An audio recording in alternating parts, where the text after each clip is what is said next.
This is my third presidency, and it's interesting to see the process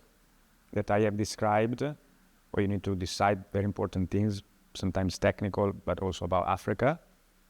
under three very different prime ministers. So I've seen Silvio Berlusconi, and then the G20 and the COVID times, it was Draghi, and this under the Meloni government, which is also not known to be necessarily so friendly, but actually quite strongly focused on Africa the whole presidency. So I was pretty satisfied last year what happened.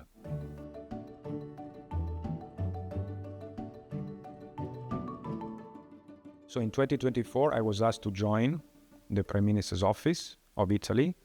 under the G7 presidency in an office called the Sherpa office, because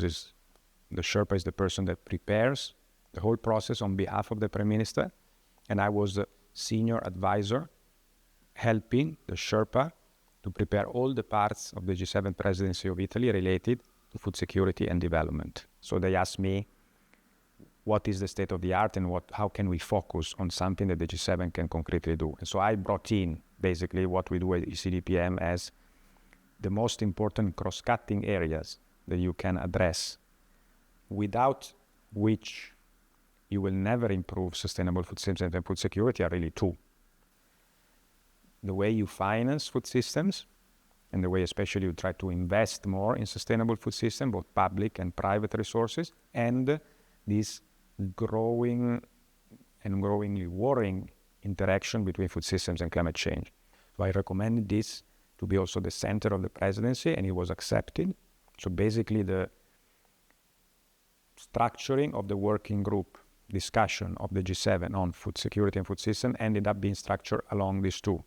the financing of food systems and the climate food systems nexus. And the Apulia Food Systems Initiative, which is what the heads of state launched, so Prime Minister Meloni's her own proposal,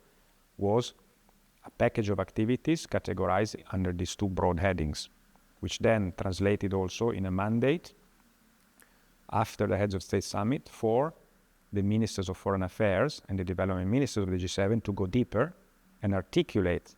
the Apulia Food Systems Initiative more concretely. How do we act together on food systems finance and the food system climate nexus? And that became the declaration of the ministerial that I also basically heavily contributed to write. And so it was very rewarding for me to see that what we do here at ECDPM, our specialization, our thematic advice, our networks in Africa, the way we look at these two thematic issues actually was quite importantly reflected in the discussion of these very important people, both at the heads of state level and the ministers level. And Italy and other G7 countries are going to actually fund a process for the African friends to create investment plans and policies that are together addressing climate, food security, infrastructure, and trade objectives, which is, again, for us expert is obvious, but for a politician and a development cooperation funder, it was not obvious at all. So what's going to happen thanks to that initiative of the G7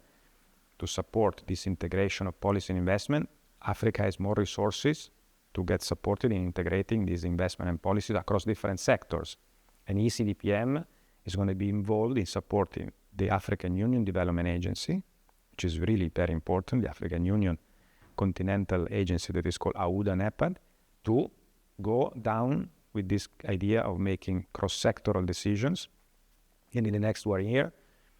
we are going to support NEPAD looking at different policies, different investment plans, and making them together to attract resources also from Europe, European public money and ODA, European private investment, to be converging in certain particular territories and corridors of Africa in a way that you are developing infrastructure, ports, roads, in a way that looks at better food security, so the African can eat more and better, by making sure this trade and food becomes more climate resilience, and making sure that they follow the official plans that the African Union has set in place. So that contribution